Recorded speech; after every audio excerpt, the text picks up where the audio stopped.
Hello everybody, this is Dean Robinson, SummitCityNoise.com. If you live in Indiana, you know the big story is soybeans. Soybeans is the big news. I'm going to give you the agriculture report that you should be getting from commercial media in Fort Wayne, but this is the kind of agriculture news that really threatens some of their advertisers, particularly the advertisers in the food industry. So, let's go to Bloomberg. Headline: China strikes at Trump's rural heartland with tariff on soybeans. This is by Alfred Kang and Phoebe Segman, April 4th, 2018. China is the world's biggest importer of soybeans and America's largest buyer in trade, worth $14 billion last year. China's Ministry of Commerce said it plans to impose 25% duties on the commodity in addition to other U.S. agricultural produce, including wheat, corn, cotton, sorghum, tobacco, and beef. They're among 106 products ranging from aircraft to chemicals targeted by Beijing in retaliation for proposed American duties on its high-tech goods. The Environmental Working Group says soybean subsidies in the United States totaled $35.6 billion from 1995 through 2016. So that's a lot of money. $35.6 billion from 1995 through 2016, the United States paying out in soybean subsidies to farmers. So what is a subsidy? Let's go to Merriam-Webster Dictionary. Merriam-Webster defines a subsidy as a grant by a government to a private person or company to assist an enterprise deemed advantageous to the public. Okay? Let's go to Business Dictionary, see what they say about a subsidy. The basic characteristic of all subsidies is to reduce the market price of an item below its cost of production. Now, people, a subsidy is there to reduce the market price of an item below its cost of production. There is no free or fair market here when you have subsidies. So whenever you hear about a subsidy, and you hear about these soybean subsidies, corn subsidies, that's your United States Department of Agriculture giving money to farmers. It's farmer welfare. Go to the United States Department of Agriculture. Headline: USDA issues farm safety net and conservation payments. Total exceeds $9.6 billion. Washington, D.C., October 3rd, 2017. Agriculture Secretary Sonny Perdue announced that over $9.6 billion in payments will be made beginning this week. That was in October of 2017. $9.6 billion in payments will be made to producers through the Agriculture Risk Coverage, Price Loss Coverage, and Conservation Reserve programs. So this Conservation Reserve program, signed into law by President Ronald Reagan in 1985, this Conservation Reserve Program is one of the largest private lands conservation programs in the United States. In return for enrolling in the Conservation Reserve Program, the USDA provides participants with rental payments and cost share assistance. Rental payments to the United States Department of Agriculture paying rent for farmers. You know, it's like Section 8 housing, except it's for farmers. People, that's what's going on. That's what's going on with these subsidies. And so you got to go to Mercola. And this is a 2011 article. The 9 foods the U.S. government is paying you to eat. In 2009, the U.S. federal government paid $12.3 billion to America's farmers. The Atlantic has put together a list of the top 9 products that the government most heavily subsidizes. Corn, wheat, soybeans, rice, beer, milk, beef, peanut butter, sunflower oil. Corn, at the top of the list, raked in over $77 billion from the government between 1995 and 2010. Corn, just as a subsidized product in the United States, raking in over $77 billion from the United States government between 1995 and 2010. Corn is the most subsidized product in the United States. Corn. And so in Indiana, corn and soybeans, those are a big deal. Got to go to this article by Scott Fields called The Fat of the Land. Do agricultural subsidies foster poor health? Ever since the Great Depression, American farmers have been the beneficiaries of a medley of subsidies and support programs meant to stabilize crop prices, keep farmers farming, and provide U.S. families with an affordable, reliable supply of food. But these programs may have had an unintended side effect. Rather than keep Americans healthy, critics say, these policies have contributed to today's obesity pandemic and other nutrition problems as well. Writing in the 2004 Annual Review of Nutrition, James Tillotson, a professor of food policy and international business at Tufts University, argues that U.S. public policy encourages obesity at the expense of sound nutritional practices.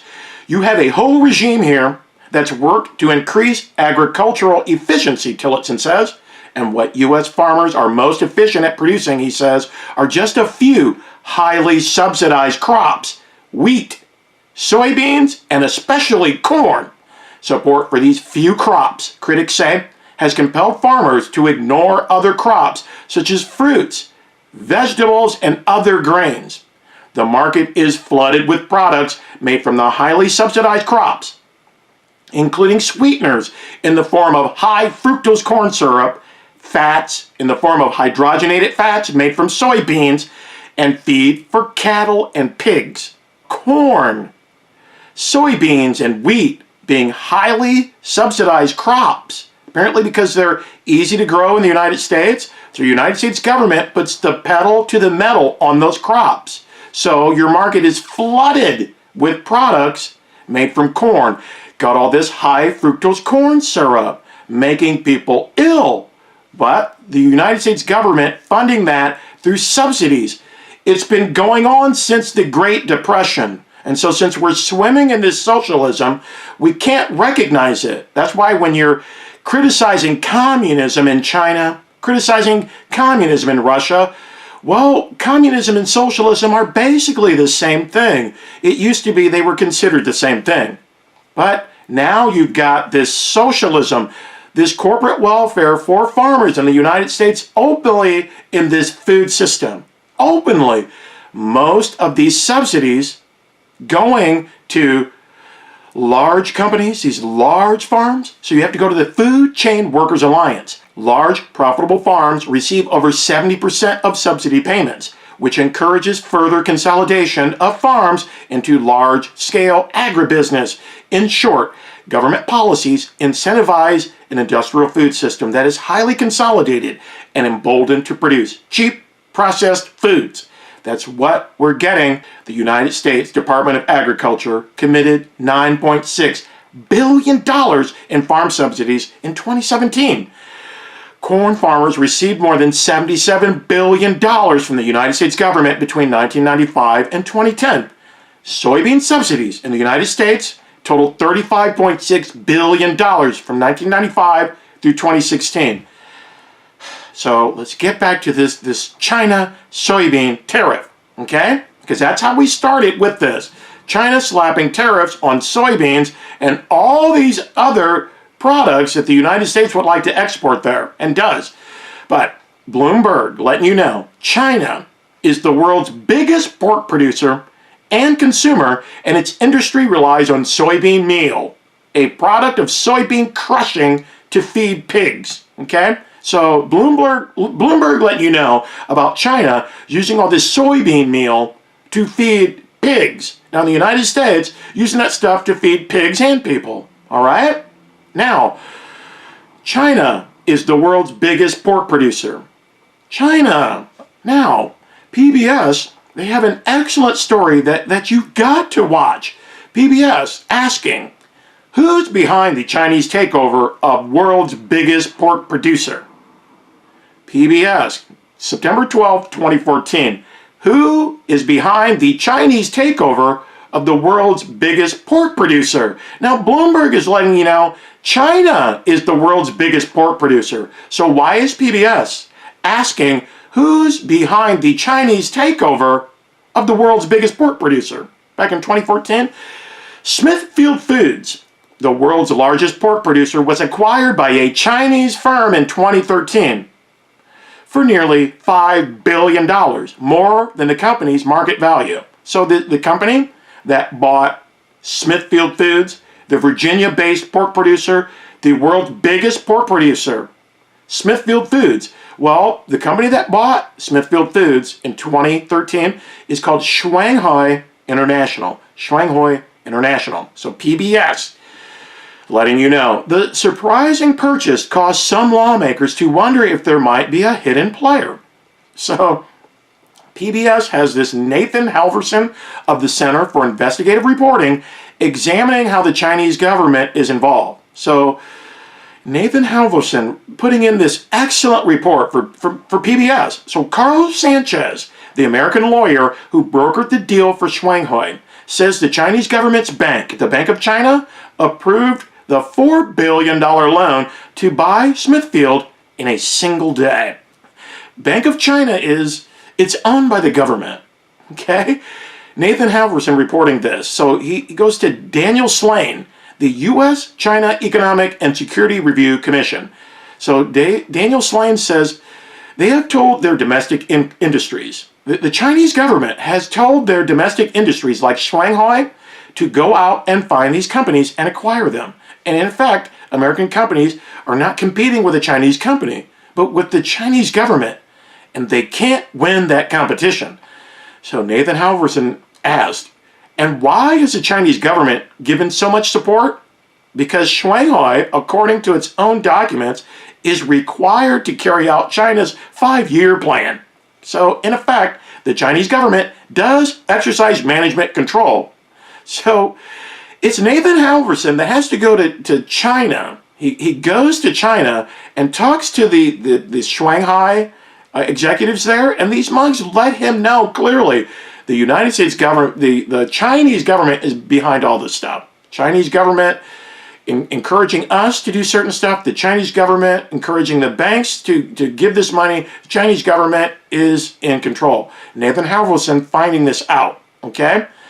Now, before he goes to China, Nathan Halverson goes to Smithfield Foods in Virginia to talk to the CEO of Smithfield Foods, it's Larry Pope, and just to find out, well, hey, hearing all this China talk with Smithfield Foods being bought by Shanghai International, hearing all this Chinese government talk, Larry Pope says, I know nothing about it, Nathan Halverson goes to China, gets the straight dope from the Chinese, yes, Chinese government, big time involved. So Nathan Halverson goes back to the U.S., goes back to Smithfield Foods to talk to Larry Pope, the CEO of Smithfield Foods, and people. It's absolutely outrageous. So Nathan Halverson says, we went back to Smithfield CEO Larry Pope, who is now an executive with the Chinese company, to ask whether he stands by his testimony to Congress. You know that the Chinese government had nothing to do with it as far as he knew. So Larry Pope says, I have never seen a government official related to this transaction from China at all. So Nathan Halverson says, we showed Larry Pope the Bank of China annual report that details their role in the Smithfield acquisition. This is the Bank of China document where they lay this out. Larry Pope says, I didn't know they did it in 24 hours. Nathan Halverson says, you can see here, I just mark it. I mean, they're saying that that transaction is a part of the government's plan, and they're supporting it, and it's their social responsibility. So Larry Pope, the CEO of Smithfield Foods, he says, wow, the bank performs its social responsibility. The bank spares no efforts to support Chinese enterprises. Wow. So, people, Smithfield Foods is the biggest pork producer in the world in Smithfield, Virginia. Larry Pope, the CEO of Smithfield Foods, he says he had no idea that the Chinese government was involved with the purchase of the company he was running.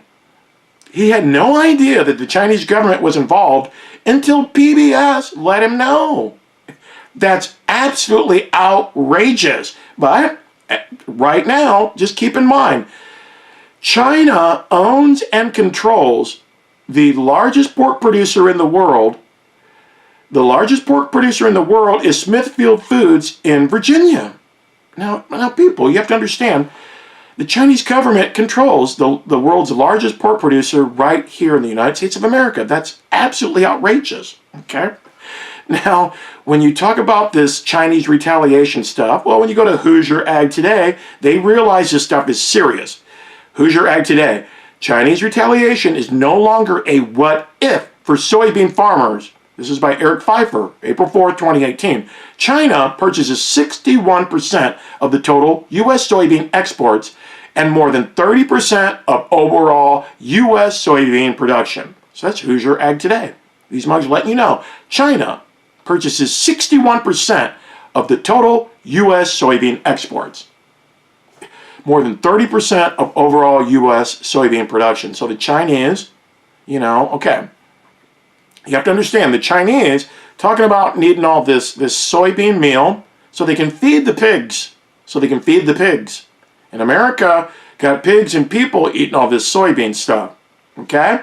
So, when these U.S. farmers, because of the Chinese tariff on soybeans, well, when the U.S. soybean farmers can't sell their soybeans in China, well, these U.S. soybean farmers can still sell their soybeans to China right here in the United States of America by selling their soybeans to Smithfield Foods, the world's biggest pork producer based in Virginia, owned by the Chinese government.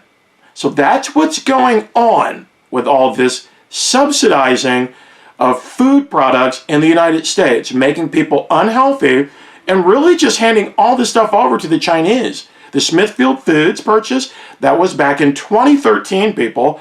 2013, that's 5 years ago.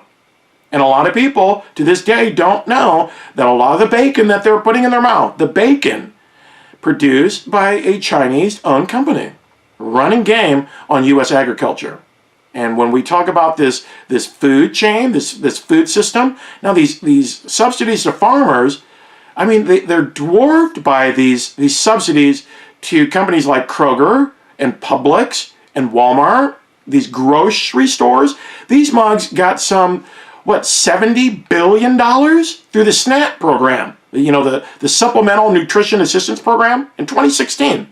I mean, this is the United States Department of Agriculture letting you know. The United States Department of Agriculture dispersed $70.8 billion through the Supplemental Nutrition Assistance Program in 2016. That's a SNAP program. And that is going to be people getting these cards, and they can go to these grocery stores and buy food. And so a lot of people who hate welfare, they won't look at the subsidizing of farmers. Farmers, the great American backbone of America. Farmers. And so these subsidies, welfare for farmers, well, nobody wants to look at that at all. Everybody just loves it. Some $9.6 billion in subsidies given to these farmers for 2017 by the USDA. The USDA letting you know with this SNAP program, all this money directly to grocery stores and to people who then take that money to grocery stores to buy stuff. Well, in 2016, the United States dispersed $70.8 billion, just under $71 billion. $71 billion through the SNAP program, food stamps, and then to these grocery stores so they can make produce more affordable. So some of these stores can get all this money, get millions of dollars to promote produce sales within their stores. And that's what's going on with your food system. And you see in these grocery stores filled with a lot of these soybean and corn products, basically fast food and junk food, in your grocery stores. Got to stay on that perimeter of your grocery store for the good stuff. But you're going to get in there, and for your pork products, going to be Smithfield Foods, Chinese company, selling you your bacon. And when China says, well, we're going to bring in soybeans to China, expensive for American farmers, well, you American farmers, you can sell those soybeans to China via Smithfield Foods. So that's the Ag Report from Dean Robinson in Indiana that you should be getting from commercial media in Fort Wayne, but you're not.